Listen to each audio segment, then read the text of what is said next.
Bienvenidos a Dr. Livingstone. Comenzamos 1992 con un programa especial dedicado a uno de los grandes acontecimientos del año, el 500 aniversario del primer viaje de Colón a América. Aseguran que el viaje de Cristóbal Colón cambió el rumbo de la historia. Pero ¿quién fue realmente Colón? El enigma aún perdura del navegante más famoso de todos los tiempos. En Dr. Livingstone vamos a presentaros una nueva teoría sobre la figura de Colón y la ruta que tomó para descubrir las Américas. Una historia que difiere de la oficial y puede revolucionar tanto la biografía de Colón como la historia del primer viaje.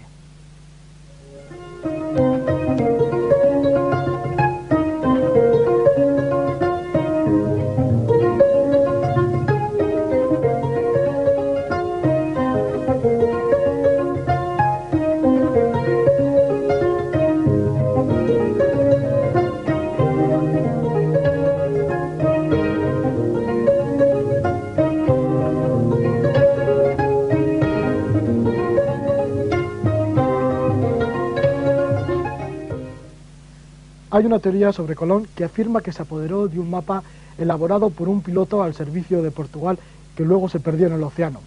Por los gráficos supo que existían tierras al otro lado del Atlántico y siguió una ruta distinta a la que se cree.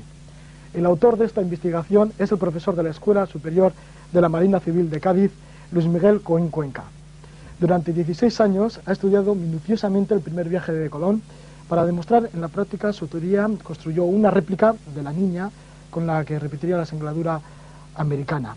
Una aventura que se filmó y luego la veremos dentro de unos momentos por primera vez en el Estado español. Va a ser un estreno aquí. Como preámbulo conversaremos con el profesor Coín Cuenca sobre su teoría. ¿Por qué te interesaste en un principio tanto en este primer viaje de Colón?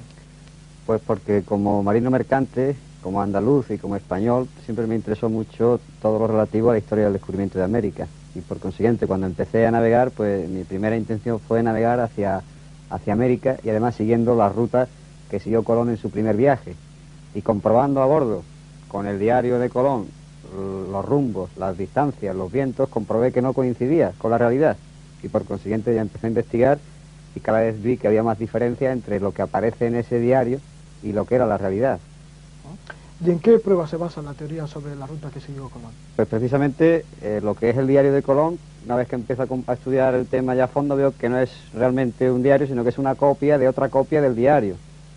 Y por consiguiente todos esos datos náuticos empiezo ya a comprobarlos que no corresponden con la realidad de una navegación desde las Canarias hacia América en línea recta, con rumbo oeste, sino que hay una serie de alteraciones que en un principio tuve que comprobar que hace 500 años eran idénticas en cuanto a vientos y corrientes que ahora por los tratados de náutica de los marinos mercantes españoles. Y por tanto, comprobando vientos, comprobando las corrientes, comprobando los pájaros marinos, las algas y todas las características meteorológico-oceanográficas, podemos demostrar de una manera totalmente clara y sin duda que la ruta que siguió Colón no fue al oeste de las Canarias, como dice la copia del diario, sino bajando con el rumbo sudoeste hasta las islas de Cabo Verde y de ahí sí poniendo rumbo oeste, hasta llegar hasta América. ¿Y con qué objetivo ocultó Colón la ruta que siguió? Precisamente lo ocultó porque había un tratado entre España y Portugal en aquella época que prohibía a las carabelas españolas bajar por debajo del paralelo de las Islas Canarias. Por tanto, si Colón manifestaba este rumbo verdadero que seguía, pues rápidamente los portugueses reclamarían todo el descubrimiento como propiedad suya y por tanto se originaría un conflicto tremendo entre España y Portugal. Para llevar a la práctica, como hemos dicho, tu teoría sobre la ruta que tomó realmente Colón, según tu criterio, pues creaste de nuevo a la niña, la carabela La Niña. ¿Con qué problemas te encontraste y cómo habéis realizado esta carabela? Sí, es decir, el problema fundamental era que para demostrar esta teoría de una forma práctica necesitamos una carabela exacta, idéntica, que navegara a la misma velocidad, con las mismas características técnicas de ceñida, de navegación contra viento, de navegación con vientos a favor, de maniobrabilidad igual. Y por tanto, estudiando todas las que se habían hecho hasta ese momento, nos encontramos que ninguna cumplía estos requisitos. Por tanto, tuvimos que empezar a investigar desde el principio y tuvimos que ir a los archivos del puerto de Santa María, de Cádiz, de Jerez, de Sevilla, de Huelva, hasta encontrar que no había habido planos hasta el siglo XVI finales prácticamente de las embarcaciones de aquella época.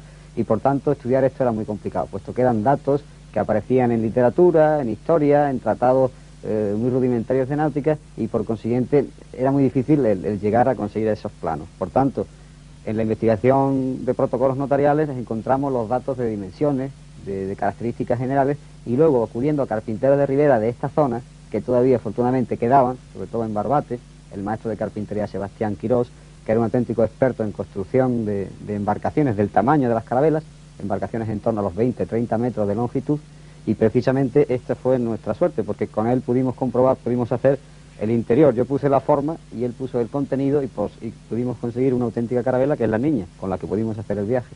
¿Habéis tenido problemas tanto en la fabricación, la construcción de esta nave, como por ejemplo en financiación? Sí, es decir, en un principio se recibió muy bien por parte de Cádiz y de las autoridades, incluso de la Comisión Nacional, la construcción de esta carabela nuestra, una aportación de Cádiz al quinto centenario. Pero después, una vez que ya la embarcación navegó y demostró que era una auténtica carabela, pues ya encontramos todas las dificultades del mundo para navegar. Es decir, parece que sentaba mal que ese barco pues reuniese todos esos requisitos, y por tanto no pudimos contar con ninguna ayuda ni de la Comisión Nacional, ni siquiera de la Expo de Sevilla, para poder realizar esta experiencia, que era fundamental para empezar a estudiar a fondo lo que fue verdaderamente la aportación náutica española en el descubrimiento de América. O sea que de alguna manera os han acallado.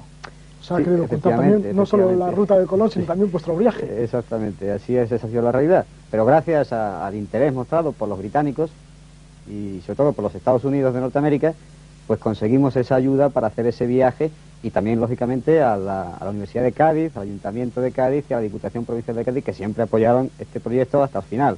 Y gracias a ellos pudimos hacer ese viaje, y la televisión británica y norteamericana pues hicieron esa película que veremos dentro de un momento. Sí, lo vamos a ver ahora mismo, una película que, como decimos, no se ha dado al Estado español, que de alguna manera ha estado acallada, pero vamos a tener la suerte de ofreceros ahora aquí en Dr. Livingstone en un programa especial. Tras la estela del primer viaje de Colón, según la teoría del profesor Luis Miguel Cuenca, que contamos con su presencia aquí. Profesor, después de tantos años de estudio de la figura de Cristóbal Colón como marino, ¿piensas que fue un buen navegante? Pues después de estudiar a fondo los 4 viajes que él hizo, y estudiándolo desde un punto de vista exclusivamente náutico, resulta que se puede decir que era un buen marinero. Es decir, que era un hombre que no tenía una formación humana ni formación científica para ser ni piloto ni capitán. Y se ve eso en todos sus viajes, que comete grandes errores en el mando de las personas y en el mando de los barcos.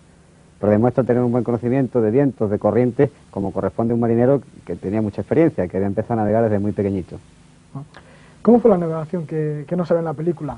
Aparte de lo que hemos visto, pues hubo algún conato de rebelión, bueno, parece que todos os lleváis bastante bien. Bien, en un principio, porque como tuvimos que empezar a hacer la navegación por problemas económicos, prácticamente sin completar el entrenamiento a bordo de la carabela, pues durante la primera semana hubo bastante trabajo, bastante actividad, y después, al cabo de esa semana de navegación, hubo 3 días de calmas chichas, y por tanto la carabela se quedó totalmente parada, en la cual pues la gente que no está acostumbrada, sobre todo el equipo británico, pues se puso nervioso, le entró lo que decimos los marinos la mamparitis. Pero después de esa situación, después todo ya estuvo muy bien, muy completo, y la gente acabó muy contenta, deseando de volver a repetir el viaje. ¿Y Colón fue un iluminado utópico o una persona que era bastante ambiciosa, que solo perseguía la gloria y el oro? Bien, después de estudiar desde el punto de vista náutico, como les digo, parece claramente que él era un hombre que iba con esa carta náutica que llevaba, y que iba claramente a por el oro y a por la fama, por la gloria, y por tanto eso es lo que parece claro. ¿Y cómo eran los demás navegantes que iban con Colón en el primer viaje? En el primer viaje resulta de que no quería ir nadie, porque lógicamente no lo conocían, él no explicaba cómo tenía esa carta náutica, decía que lo sabía por la Biblia y por los filósofos y unos argumentos rarísimos que nadie lógicamente podía creer. Cuando aparecen los hermanos Pinzones, que eran grandes marinos y grandes navegantes, ya sí inmediatamente se apunta la gente y va por él, va por los Pinzones o por el Martín Alonso como hombre serio, hombre honesto y hombre del que confiaban. Por tanto, era gente muy buena. Incluso cuando Rodrigo de Triana vio tierra, tenía que darle una compensa económica que no se la dio. Lógicamente, ahí empiezan ya un poco eso que decía de esa falta de formación humana de Cristóbal Colón. Es decir, después de que en ese momento él ya es virrey, es almirante, es gobernador, además perpetuo, con el sueldo para él y para sus descendientes, con la 10ª parte de beneficios que se pudieran sacar, lo menos que se podía hacer era compensar a ese marinero que les había salvado la vida y le había puesto en ese honor, y no lo hace. Sí, porque había una compensación económica para el primero que vio tierra. Exactamente, 10.000 maravedíes, era una paga perpetua, hasta que se muriese, cobrando 10.000 maravedíes, que es el equivalente pues a 1.000.000 de pesetas en nuestros días, y eso lo cobraría todos los años ese marinero. Era una renta de ojos que decía, es decir, por tener buena vista, pues tenía ya una paga una especie de pensión de jubilación. ¿Y cuál fue la disculpa que Colón dio para matar a Que es que él esa lo había paga? visto de noche, una lucecita, y que no quiso decir nada para no ponerlos nerviosos, pero que como él lo había visto y tenía un testigo que era su criado, pues que se quedaba con el dinero. Y esta teoría sobre el rumbo que tomó Colón, que Colón ya conocía geográficamente América, que iba a llegar a un continente en unas tierras nuevas, ¿cómo ha sido aceptada? ¿Cómo está siendo aceptada? Pues en un principio es que supone cambiar todos los esquemas y toda la enseñanza que nos han dado desde siempre. Y por tanto, por los historiadores que únicamente se atienen a los documentos que hay, pues no la aceptan prácticamente. Pero todos los navegantes, todos los marinos que están ya tratando el tema, estudiando, pues lo ven claro. Aparte que si estudiamos la historia en la época contemporánea de Colón, todos los historiadores, excepto los que estaban de parte de los colones en el pleito que hay entre los herederos de Colón y la corona, tienen por cierto que Colón fue a descubrir por una carta de un piloto que llegó a la isla de Madeira, moribundo, un piloto al servicio de Portugal, y le entregó esa carta. Y Colón se queda con ella y dice que esa carta pues la había inventado él. Por consiguiente es un tema que se conocía en aquella época como corriente. Lo que pasa es que se olvidó, no se estudió ese asunto, se fue olvidando, como no interesaba para el Estado, ni interesaba tampoco para los colones, pues el tema se fue quedando un poco en el olvido y finalmente pues desapareció. ¿Y por qué hoy en día, ya casi en vísperas del siglo 2500 años después de la hazaña de Colón y sus hombres, cómo todavía no se sabe cuál fue realmente la historia? Pues por eso es precisamente por lo que yo tuve más interés en indagar, en investigar, en estudiar, porque ya ahora, 500 años después, ya sí es posible saber toda la verdad, porque ya no hay intereses como antes de estados, de naciones que dependían de esto. Ahora ya Sí, todo pero está sin embargo superado. se está callando. Tu teoría se está callando. Sí. ¿Pero por qué? Pues eso es lo que a mí me gustaría que me explicaran. Yo en un principio he hecho estos trabajos, están allí en la Universidad de Cádiz, están al alcance de todo el mundo, y únicamente el interés que está mostrando ahora son los Estados Unidos, es Inglaterra, es Alemania, es Francia, y por tanto cada vez van conociendo más esto y van mostrando más interés. Por